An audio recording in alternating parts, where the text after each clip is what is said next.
He is the only son of the late Dr. Myles and Ruth Munroe, has traveled with his parents around the world, has his bachelor's in international business, and his master's in entrepreneurial studies. Please welcome MEL2016 speaker, Myles Munroe Jr. This is session 14. Again, this is developing and emerging into your brand of leadership. And this, I'm just giving you my story of how I developed into the leader that I am today, the steps that I had to take and the principles that I used, just in hopes that it will help or assist someone listening to me today. Developing and emerging into your brand of leadership. You know, I started yesterday by saying, and this is the first step in me developing myself, coming to grips with the fact that I hated being Myles Munroe. I absolutely hated being Myles Munroe. Growing from a teenager, actually from a young boy, to a grown man, I hated the fact that my first name was Myles. Because, and like my sister said, there was so much expectations placed on our lives, simply because of who our father was. No care of who we were as individuals or who we were as young kids. You guys are the heirs of Myles and Ruth Munroe. Then you guys must do this and speak like this and dress like this, and all of these expectations placed on us. I absolutely hated being Myles Munroe. Again, just running through what I discussed yesterday, you know, people wish they could be myself and my sister. You know, I got this question all the time. How does it feel to grow up in the same home as someone so wise? For me, it was normal. It was just dad. That's it. I don't know who you view him as, but for me, he's my father. Like, I watch him wake up, go to the bathroom, shower, get ready, just like everybody else. He's a human being. Absolutely hated being Myles Munroe. The microscope that was on my life, the expectations that were placed on my life. Why can't I just be me? Why can't I just be Charo? You know, my dad, his name was Myles Munroe. His middle name was Egbert. I have no idea why my father didn't give me the middle name Egbert. I am super grateful that he did not. My goodness. But I grew up hearing or knowing myself as Charo. They never referred to me, my parents, they never referred to me as Myles growing up. So I've always heard the name Myles, the name Charo. So when I became a teenager and I started to, you know, have to do stuff on my own, like get my driver's license and go to these public, you know, government buildings and do things for myself, you know, they call you by your government name. That was the worst feeling for me. I mentioned this yesterday. Getting my driver's license, submitting my application, and sitting in the waiting area, knowing, like what I used to do sometimes, I used to submit my application and leave. Because I know, okay, they're going to call my name, I'm not going to be there. But by the time as I come back, my car will be ready, so I just have to walk up to the window and just be like, hi, I'm Myles Munroe, and I whisper it. Simply because I didn't want my name to be called and folks to turn around and look at me, because that was always the reaction. Absolutely hated being Myles Munroe. Are you going to be a pastor? Follow in your dad's footstep? Be as great as your father?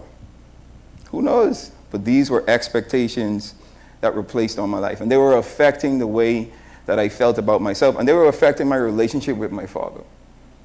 Because I never wanted to be around him, never wanted to be seen in the same place as him, because I really never wanted anyone to know that that was my dad. You know, the funny thing is, my parents passed in 2014, and people come to me to this day and they say, oh, I didn't know Myles Munroe had children. And that shocked me, because I'm like, you know, who doesn't know his business? And then I remember, well, wow, I must have did a great job in hiding the fact that he was my dad. It affected our relationship. And me and my dad, it was a strain on our relationship. Simply because I just detested being his son.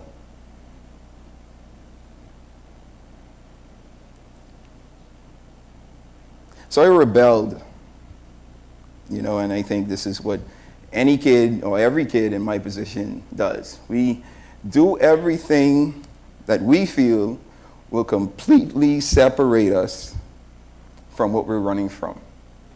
So my dad was a pastor and traveled the world speaking and doing all this good. Okay, so I'm going to go over here and take this drink, go to this party, and have some fun. Because I was forcing the issue that, look, I am not Myles Munroe. I'm not in church every day. I'm not speaking on stage. I'm not, doing what he does. I'm doing something entirely different because I want to be different from Myles Munroe. I want you to see me not as Myles' boy, but as the individual that I am. So this was a process that I had to go through in developing myself, my individuality. I started to hate myself. I started to hate my name. I started to hate the fact that I was born to the parents that I was born to. Wish that I could choose the family that I was born in. There was this particular family when I was in high school. I used to look at them and I used to envy them. I'm going to call names because I don't want to speak my business like that. But there was this family in high school that I used to look at and I used to be like, man, I wish I could have been born into that family. How crazy is that? All because of the expectations that I felt was on my life. And I'll expand on that point a little later. But because I hated the fact that I was Myles Munroe because I knew that I was Myles Munroe. It was my name. My name was Myles Munroe. How can I run from someone that I am? Again, same nose. Well, not the same nose. His nose is a bit bigger than mine. I thank my mother for giving me this little sharp point that I have. She saved me a little bit. But it's still a large nose nonetheless. Thanks. Same large head. Thank you. Same smile. I can't run from the fact that Myles Munroe was my father. And I hated that. I hated when people said, man, you look just like your dad. No, I don't. I do not. I do not look like Myles Munroe. I look like my mother. I look more like my mother. But nah, you look like your father. And people say it today, man, the older you get, the more and more you look like your father. I still cringe at that sometimes. I've accepted it. Because I look like both of them, I guess.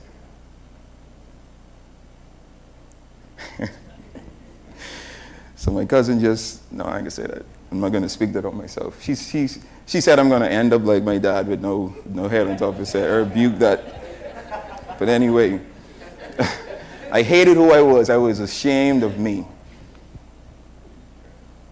And then in 2009, I think I made the best decision I could have made in my life. And I'm just running through this for everyone to catch up to where I want to end today. I moved home to work with my dad, and I realized, Myles isn't so bad.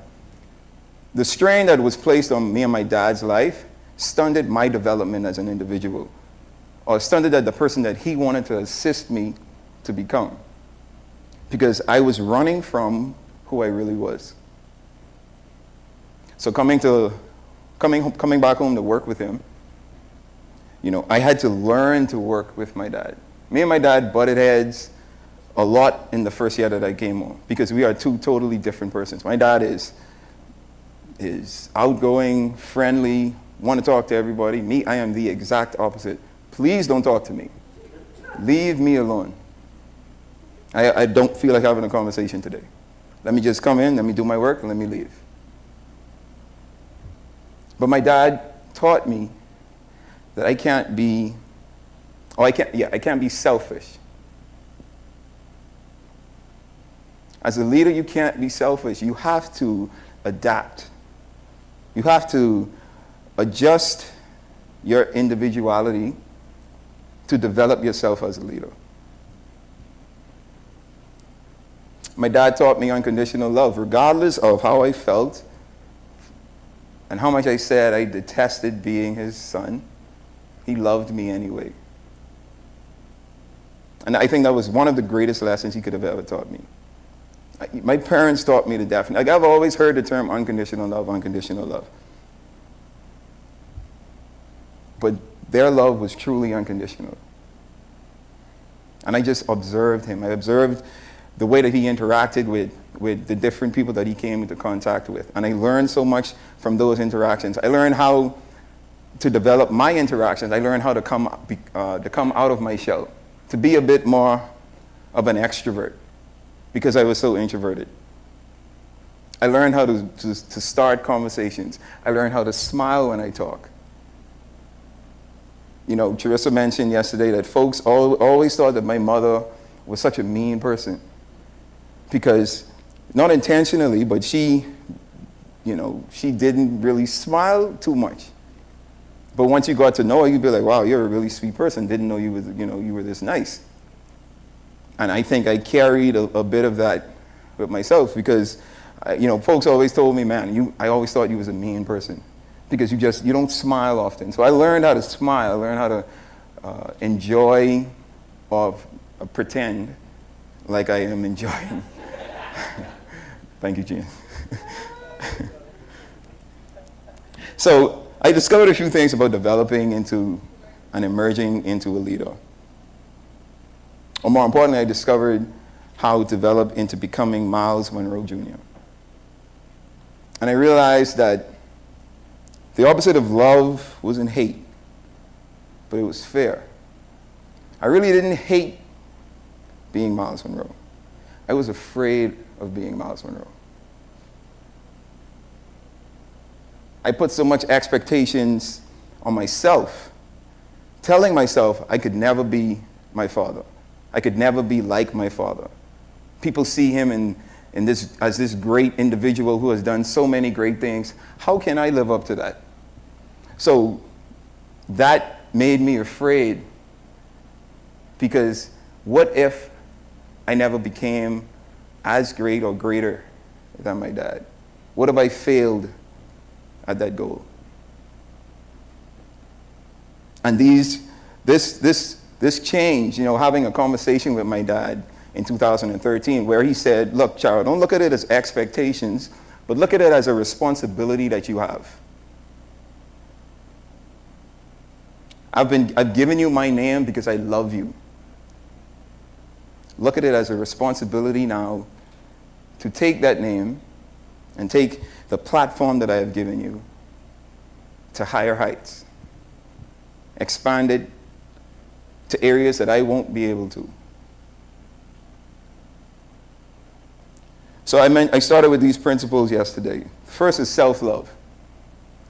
Confidence. You could never become who you're truly supposed to become until you accept the person that you are. You have to be confident in the individual that you are, because you can't be somebody else. It's hard to be somebody else, because you'll be living a lie. Everyone has gifts, everyone has talents. Develop that gift. And that's usually the thing that you love the most, the thing that you're most passionate about. Develop your character. Your character needs to be tested. Test positive each time. Be a person of a character where folks could be able to predict with your response, your reaction, what decision you would make. Talia spoke earlier about me wanting her to make more decisions. Don't lean on me for the decision making. That's something that my dad did to me, that I learned from him. I always used to go to my dad and ask him a question, what do you think about this? What do you think about that? He never gave me an answer, never gave me a direct answer, always gave me a scenario. What would you do? I would answer him, and then he would say, well, that's good, but here's what I would do, and here's why.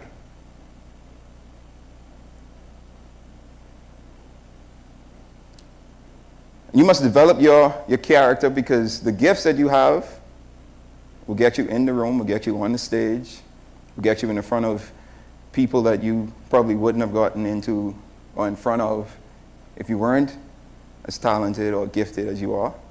But your character keeps you there. Your gift can only take you so far. Self-awareness. Know who you are. Know what you're good at. Know your strengths. Know your weaknesses, opportunities, and threats. Once you know your strengths, one thing my dad did, my dad knew what he was good at. He taught me that I should never be the smartest person in my circle. I always want to be able to learn from the people that I'm around, because I know what I'm good at. And I know what my weaknesses are. I have very little patience, so I need patient people around me. I know what I want, and I know I need to achieve it. But so I need people around me that could say, look, Chara, relax. We got you. So I'm building a team around myself that allows me to strengthen my weaknesses, and I'm able to strengthen their weaknesses, because my strengths are their weaknesses and vice versa. So know who you are. Know what you can do, and know what you can't do. And better yourself at those things that you can do. And the best thing to do, or the best way to do that, is to surround yourself with strength, with folks that are strong in areas that you're weak. And then self-time. For me, this is the most important. Take time for yourself. To develop yourself into the individual that you are, you need to understand who you are. What gets you up every morning? What stirs your creativity? What makes you want to be and love everything that you do? So meditate, pray, take time for you. Me, my time is traveling, going to the gym, cooking, listening to music, playing sports, watching movies. So that's what I like to do. Those are the times that I take. Learn to say no. A lot of people are going to be pulling from you, asking you to do things when they want you to do it. The best word you could learn in the dictionary is no. This is my time. Falling. It's a part of developing into a great leader. We are all going to fail at something. It's inevitable that we're going to fail. But fall up. Learn something from each failure. There's a lesson in every defeat.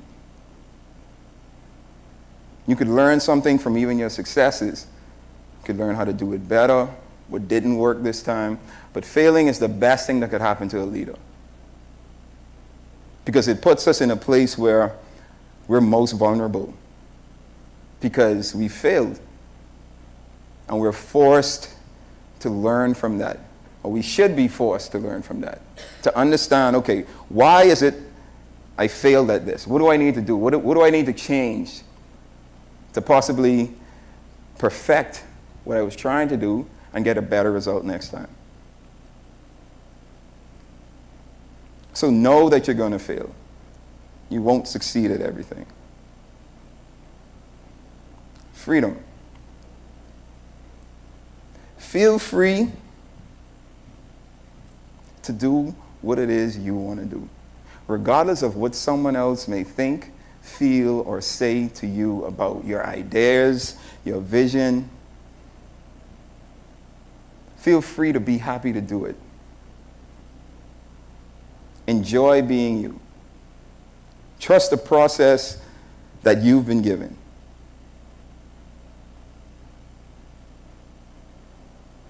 You know, I really didn't perfect the leader that I am until I was 29 years old. I had that conversation with my dad in January of 2013. And that's when everything clicked for me. That was late in my life. I mean, some people think that you're supposed to discover who you are as a young adult, between 20 and 25 or whatever age bracket you may put that into. But for me, it was 29. So for 29 years of my life, or 28 years of my life, I was running around, moving around, working, not knowing who I really was. Honestly, just doing things because this is what I thought folks expected me to do. This is what my dad wants me to do, so I'm going to do this. And then I realized that I was living a lie. I wasn't happy being that person. I wasn't free being that person. I felt caged because my ideas weren't mine. My creativity wasn't being sparked. So freedom is very important. You have to feel, or you have to possess the freedom to be you and enjoy being you. Don't apologize for being you.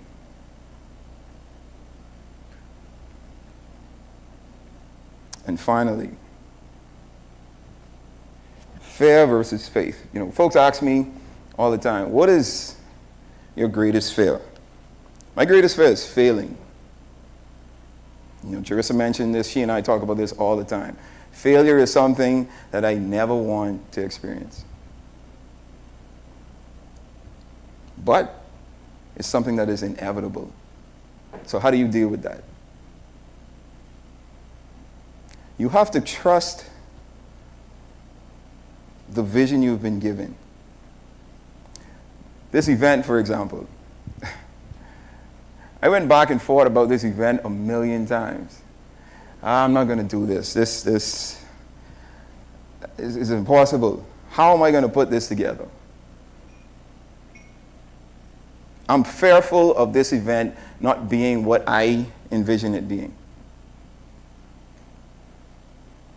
There's no way that me, going through what I've been through, me and my family, to be able to put an event on like this and it be successful. People think, you know, sometimes whatever we come up with, we automatically think it's going to be successful. No, we don't. I doubted myself, and you know, Tyler could attest to this. You know, there will be days I'll come into the office and be like, man, I think I'm going to cancel MEL. Because I'm afraid of what the possible outcome could be. You know what fear does? Fear stunts you. And it stops you from achieving or being the individual that you are. It stops you from really being the leader that you're supposed to be. So you have to have faith. You have to, don't run away from fear, but don't feed your fear. When you become afraid, tell yourself, it's okay, it's all right. I'm just going to trust that this vision I've been given, will be provided for. Everything is going to fall into place. I guarantee you nine more times than not that it really does. You know, my dad would come to me with an idea or a project or an event and be like, okay, let's just do this. And I'd be like, okay, where are we going to get the funding? Where are we going to get the speakers? How are we going to put this event together? Just do it. And I would look at him like, what? Like, you think I'm a magician? Like I'm just going to wave a magic wand and everything's going to come together? No, but you start the process by taking the step towards achieving that goal. And then watch everything fall into place. So don't let fear stunt you. Feed your fear with faith. So, I took all of these principles and learned who I was as an individual. I started hating the fact that I was Myles Munroe. Hating the fact that Myles Munroe, this world-renowned pastor, speaker, motivational individual, consultant, was my father. But now I know who I am. I am an introvert. I am stylish, yes. I am an emotional individual. I am passionate. I am frugal. Thank you. I'm not ashamed of it. I will sit, yes, I will shout. I am, and it's who I am, and I'm not ashamed of it. I've accepted it. I'm learning to be sympathetic and empathetic. I was horrible at that. Empathy, I didn't even know how to be empathetic. I'm constantly trying to better myself. I'm not a pastor like my father. But who am I? I'm Myles Munroe. And I am okay being Myles Munroe. Thank you.